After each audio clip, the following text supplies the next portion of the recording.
Friends, आज की इस क्लास में हम लोग क्रैमर रूल को समझेंगे और क्रैमर रूल को हम एक क्वेश्चन की हेल्प से समझेंगे। ये क्वेश्चन आपकी स्क्रीन पे है। अगर आप इस क्वेश्चन को ध्यान से देखोगे तो आपको इस क्वेश्चन में दिया है कि ये तीन इक्वेशंस हैं and you will have to solve these equations with the help of Cramer's rule. Basically यहाँ पर आपको इस क्वेश्चन में एक्स वाई और जेड की वैल्यू निकालनी है क्रैमर रूल को यूज करके। तो पहली इंपॉर्टेंट बात, ये जो टॉपिक है Cramer rule, it is related to matrix and determinant.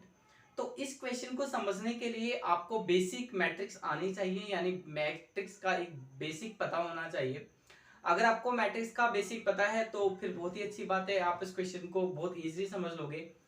But अगर कुछ ऐसे स्टूडेंट्स हैं जो पहली बार क्रैमर रूल को देख रहे हैं, जिन्होंने कभी मैट्रिक्स नहीं पढ़ी है, तो आप एक काम कीजिएगा, इस वीडियो को फिलहाल बंद कर दीजिएगा। इस वीडियो के जस्ट बाद आपको प्लेलिस्ट में एक वीडियो मिलेगी जिसमें मैट्रिक्स का बेसिक है, पहले उसको देख लीजिएगा, अदरवाइज ये समझ में नहीं आएगी। तो आप क्या करना, सबसे पहले तो ये जो इक्वेशंस दी हैं, जब एग्जाम देने जाओगे तो आंसर शीट में इक्वेशंस को लिखना। मैं नहीं लिख रहा हूं क्योंकि मेरे पास ना इतना बड़ा व्हाइट बोर्ड नहीं है, मुझे बाद में रफ करनी पड़ती है, जगह कम पड़ती है। तो आपको क्या करना है, ये जो तीन इक्वेशंस दी गई हैं, इनके लेफ्ट हैंड साइड को देखिएगा। लेफ्ट हैंड साइड को देखोगे, पहली इक्वेशन के लेफ्ट हैंड साइड को देखो। x का कोफिशिएंट क्या है? 1। कोफिशिएंट का मतलब होता है वेरिएबल, एक्स वाई जेड के साथ जो वैल्यू होती है उसको कोफिशिएंट कहते हैं। तो x के साथ 1 है और आपका जो y है y के साथ 2 है और z के साथ 3 है। दूसरी इक्वेशन की लेफ्ट हैंड साइड में x के साथ 2 है, y के साथ 4 है, z के साथ 1 है। जब कुछ भी नहीं होता तो 1 होता है। और थर्ड इक्वेशन के लेफ्ट हैंड साइड में x के साथ 3 है, y के साथ 2 है, z के साथ 9 है। एक ही मैट्रिक्स बन गई है। इसके बाद राइट हैंड साइड पे कुछ वैल्यू है, उनको यूज करके हम दूसरी मैट्रिक्स बनाएंगे जिसको मैं नाम देता हूं फिलहाल b। ठीक है। और राइट हैंड साइड की वैल्यू है 6, 7 एंड 14। तो इनकी हेल्प से हमारी दूसरी मैट्रिक्स बन गई है। मैं इसको थोड़ा नीचे लिख देता हूं कुछ इस तरह से, 6, 7 एंड 14। ठीक है। अब क्रैमर रूल से इस क्वेश्चन को सॉल्व करने के लिए हमें क्या करना पड़ेगा, हमें इस मैट्रिक्स का डिटरमिनेंट निकालना पड़ेगा। देखिए, ये जो साइन है ये मैट्रिक्स का है, हम इसे डिटरमिनेंट में चेंज करेंगे। जब डिटरमिनेंट में चेंज करेंगे तो ए के ऊपर ये साइन आएगा और ये किस चीज का साइन है? डिटरमिनेंट का। ऐसे ही यहाँ पे भी डिटरमिनेंट का साइन आएगा, 1 2 3 2 4 1 और 3 2 और 9। ठीक है। अब हमें क्या करना है, हमें इसको सॉल्व करना है। इसको सॉल्व करने का क्या तरीका होता है? बहुत ही सिंपल तरीका है। इसको सॉल्व करने के लिए आपको फर्स्ट रो पे ध्यान देना है। किस पे ध्यान देना है? फर्स्ट रो पे। Very good. फर्स्ट रो क्या है? हाँ पता है, आप सब जानते हो, ये है फर्स्ट रो। आपको सिर्फ इस फर्स्ट रो को देखना है, फर्स्ट रो पे पूरा फोकस करो। और जब आप फर्स्ट रो पे फोकस करोगे तो तीन वैल्यू है इसमें, फर्स्ट सेकंड थर्ड। अब इन एक एक वैल्यू पे फोकस करेंगे। सबसे पहले हम पूरा फोकस करेंगे 1 के ऊपर। आप सिर्फ 1 को देखो, आपके लिए कुछ नहीं है। कौन से वाले 1 को? इस वाले 1 को। ये 1, ये आ गया। इसके बाद एक ब्रैकेट बनाओ। अब 1 के सामने सीधी नजर मारो तो ये रो, 1 के सामने ऐसे सीधी नजर मारो तो ये कॉलम। इस रो को भूल जाओ, इसको भी भूल जाओ, बाकी चार वैल्यू को ध्यान दो। 1 2 3 4 वैल्यू बची है। इन दोनों की ऐसे मल्टीप्लाई करो, कितना आएगा? 36। माइनस का साइन, इन दोनों की ऐसे मल्टीप्लाई करो, कितना आएगा? 2। Very good. ठीक है। तो हमने फोकस करा फर्स्ट वैल्यू पे, इस रो की। अब हम फोकस करेंगे अपना सारा का सारा सेकंड वैल्यू पे। तो जो सेकंड वैल्यू है आपकी वो क्या है? 2। तो 2 के सामने सीधी ऐसे नजर मारो, ये वाला रो आ गया। ये रो 2 के सामने, फिर ऐसे नजर मारो 2 के सामने तो ये। अब जो जिस पे मैंने बॉक्स बनाया उनको भूल जाओ, बाकी चार वैल्यू पे ध्यान दो। चार वैल्यू 1 2 3 4। ठीक है। तो सबसे पहले तो क्या करेंगे, हम लोग लिखेंगे यहाँ पे -2। अब माइनस क्यों है? तो प्लस का तो ध्यान रखना, पहली वाली वैल्यू के साथ प्लस आता है, दूसरी वाली वैल्यू के साथ माइनस आता है, तीसरी वाली वैल्यू के साथ भी प्लस आएगा। तो ध्यान रखो, प्लस माइनस प्लस। ठीक है। तो चार वैल्यू थी, 1 2 3 4, चार वैल्यू पे ध्यान दो। 2 की मल्टीप्लाई करो 9 में, कितना आएगा? 18। बहुत अच्छे। 3 की मल्टीप्लाई करो माइनस करके 1 में, तो कितना आएगा? 3। बहुत बढ़िया।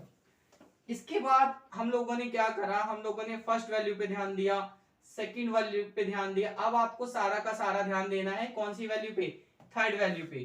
तो थर्ड वैल्यू प्लस की आएगी, पहली वैल्यू प्लस की आती है, दूसरी माइनस की आती है, तीसरी भी प्लस की आती है। तो इस वैल्यू को ध्यान दो, इसके सामने वाला रो ये है, इसके सामने वाला कॉलम ये है, बाकी चार वैल्यू बची 1 2 3 4। क्या करेंगे, इन दोनों की ऐसे मल्टीप्लाई करेंगे, कितना आएगा 4, वेरी गुड। फिर क्या करेंगे, इन दोनों की मल्टीप्लाई करेंगे माइनस करके, कितना आएगा 12। अब कुछ नहीं करना, बच्चों का काम है 36 में से 2 को सब्ट्रैक्ट करो, 34 बचेगा। उसके बाद इसमें से इसको सब्ट्रैक्ट करो, 16 बचेगा, सॉरी 15 बचेगा। उसके बाद इसमें से इसको सब्ट्रैक्ट करो, -8 बचेगा। मैं पानी पी के आता हूं, तब तक इसको सोल्व कर लो। अब देखो इसको सोल्व करते हैं, ये हो गया 34, इसकी मल्टीप्लाई करो 30 और इसकी मल्टीप्लाई करो तो ये हो गया आपका 24, ठीक है। ये हो गया आपका 34, इन दोनों को ऐड कर लो आप, ये हो जाएगा आपका 54। 54 में से इसको अगर आप सब्ट्रैक्ट करोगे तो कितना आएगा, माइनस का 20 आएगा। तो देखिए डिटरमिनेंट ऑफ ए हम निकाल चुके हैं और इसकी वैल्यू -20 आ गई है। एक बात और, ये डिटरमिनेंट जो हम लोगों ने निकाला है, ए के ऊपर ही डिटरमिनेंट का साइन है, चाहो तो आप इसको ऐसे भी लिख सकते हो, ठीक है। अब हम एक डिटरमिनेंट और निकालेंगे और इसके नीचे ऐसे 1 लिख देंगे। वो डिटरमिनेंट क्या होगा, पहले तो ये देख लीजिए, हम लोगों ने पहला जो डिटरमिनेंट निकाला था वो ये निकाला था, ये है ना। अब क्या करेंगे, इसमें जो पहला कॉलम है इसको हम लोग हटा देंगे और पहले कॉलम को जो हटाएंगे तो उसकी जगह ये वाली वैल्यू डालेंगे 6 7 14 और अब हम इसको सॉल्व करेंगे। तो इसकी कैसे सॉल्व करेंगे, मैंने पहले ही बताया था आपको। आपका पूरा का पूरा फोकस इस फर्स्ट रो पे होना चाहिए। फर्स्ट रो में 3 वैल्यू है, एक एक वैल्यू को देखना, पहले पहली वाली वैल्यू को देखना। पहली वाली वैल्यू के सामने जो रो है, ये रो है 6, पहली वैल्यू है 6, इसके सामने ये रो, ये कॉलम, इनको आप इग्नोर कर दो, बाकी चार वैल्यू को देखो। बाकी चार वैल्यू ये बची, 4 की मल्टीप्लाई यहां कर लो 36 हो जाएगा, इसकी मल्टीप्लाई यहां पर कर लो, ये 2 हो जाएगा, ठीक है। फिर क्या करेंगे, दूसरी वैल्यू को लेंगे, उसके आगे माइनस का साइन लगाएंगे। मैंने पहले भी बताया था, पहली वैल्यू के सामने साथ प्लस आता है, दूसरी के साथ माइनस और तीसरी के साथ आता है अगेन प्लस। तो पहली वाली वैल्यू का काम खत्म हो गया है। अब हम फोकस करते हैं दूसरी वाली वैल्यू पे। जो दूसरी वैल्यू है वो है -2, ठीक है। तो अब -2 के सामने अगर आप देखोगे कौन सा रो है, ये रो है, और -2 के सामने कौन सा कॉलम है, ये कॉलम है। बाकी चार वैल्यू को ध्यान से देखना, 7 1 14 और 9। 7 की मल्टीप्लाई आप करोगे 9 में तो कितना आएगा 63। 14 की मल्टीप्लाई आप करोगे 1 में तो कितना आएगा 14 आएगा। इसके बाद सेकंड वैल्यू का भी काम खत्म हो गया है। अब हमें जो देखनी है वो देखनी है थर्ड वैल्यू। तो थर्ड वैल्यू के सामने अगर आप देखोगे तो ये रो है, ये कॉलम है, ये वैल्यू भी खत्म हो जाएंगी। बाकी चार वैल्यू बची 1 2 3 4। इसमें क्या करेंगे, इनकी मल्टीप्लाई यहां करेंगे, पहले 3 लिख लेंगे। 7 की मल्टीप्लाई 2 में करोगे तो 14 आएगा। इसके बाद 14 की मल्टीप्लाई 4 में करोगे तो 56 आएगा। अब क्या करना है, सिंपली इसको सॉल्व करेंगे। ये तो ये 34 हो जाएगा, ये आपका 49 हो जाएगा और ये हो जाएगा आपका -2 और 42, ठीक है। अब सिंपली इनकी मल्टीप्लाई करते हैं, सॉल्व करके आंसर निकालो क्या आएगा। आप भी करो, मैं भी करता हूं। देखिए इसका आंसर ना, मैंने क्योंकि क्वेश्चन काफी बार सॉल्व कर रखा है पहले, तो इसका आंसर आगे सॉल्व करोगे तो इसका आंसर भी -20 ही आएगा। देख लो, इसकी मल्टीप्लाई करो कितना आएगा 204, इसकी मल्टीप्लाई करो कितना आएगा 98, इसकी मल्टीप्लाई कर लो, ये आ गया। अब 204, ये दोनों माइनस माइनस के हैं तो इनको ऐड कर दो, ये कितना हो जाएगा आपका, ये हो जाएगा आपका 224। इसमें इसको सब्ट्रैक्ट करो, कितना बचा -20 बचा। तो हमारे पास ही डेल्टा की वैल्यू -20 आई थी, हमारे पास डेल्टा 1 भी कितना आ गया है -20 आ गया, ठीक है। अब हमें क्या करना है, अब हम लोग निकालेंगे डेल्टा 2। डेल्टा 2 कैसे निकालेंगे समझते हैं। देखिए सबसे पहला डिटरमिनेंट हमारा ये था,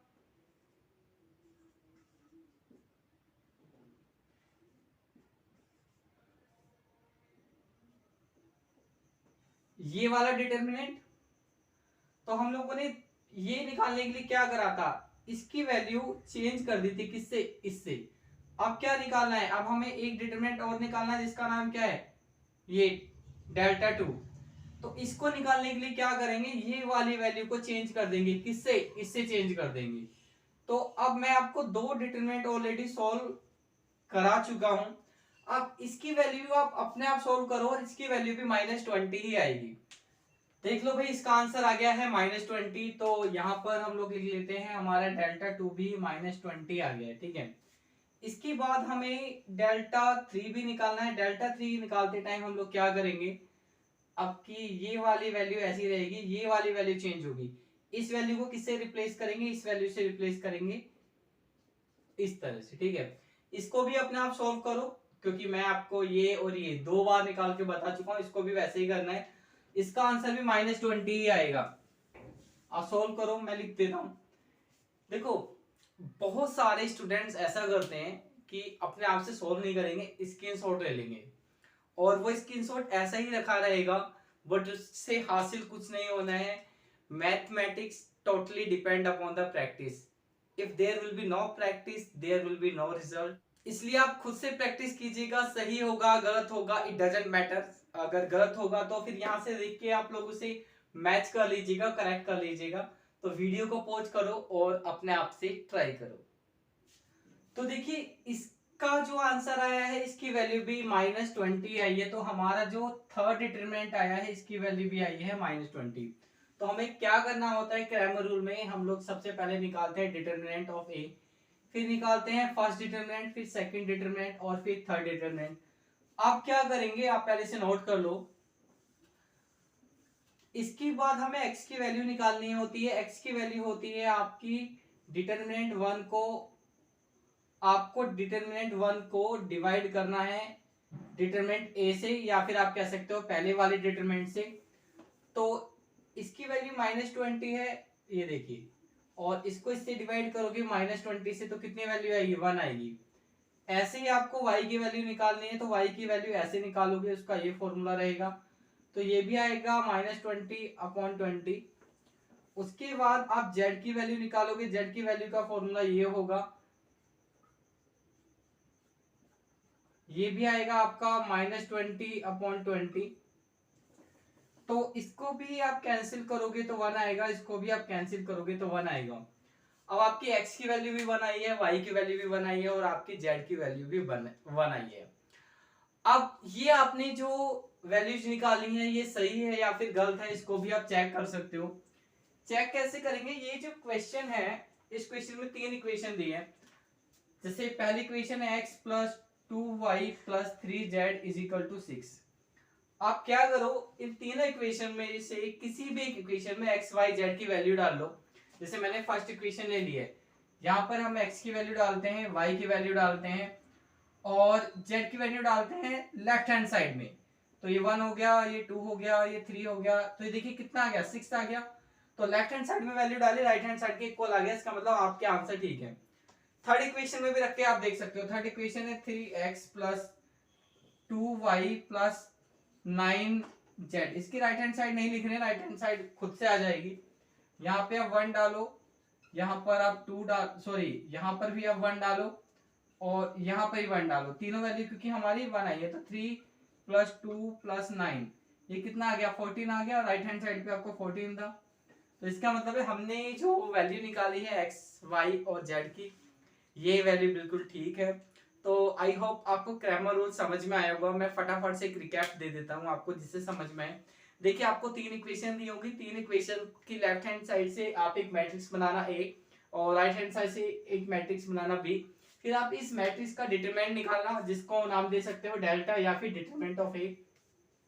तो एक डिटरमिनेंट आ गया, फिर एक और डिटरमिनेंट निकालना है जिसको नाम देंगे डेल्टा 1। उसके लिए क्या करना होगा, ये वाली जो हमारी वैल्यू है, इस वैल्यू की जगह ये वाली वैल्यू रख देना, इसकी वैल्यू आ जाएगी। फिर उसके बाद क्या करना है, डिटरमिनेंट और निकालना है जिसको डेल्टा 2 नाम देंगे। उसमें क्या करेंगे, इस वैल्यू को ऐसे ही रहने देंगे, इसको चेंज करके ये निकाल लेंगे। फिर ऐसे ही आप डेल्टा 3 निकालोगे, x की वैल्यू इस फॉर्मूले से निकालना, y की इससे, z की इससे।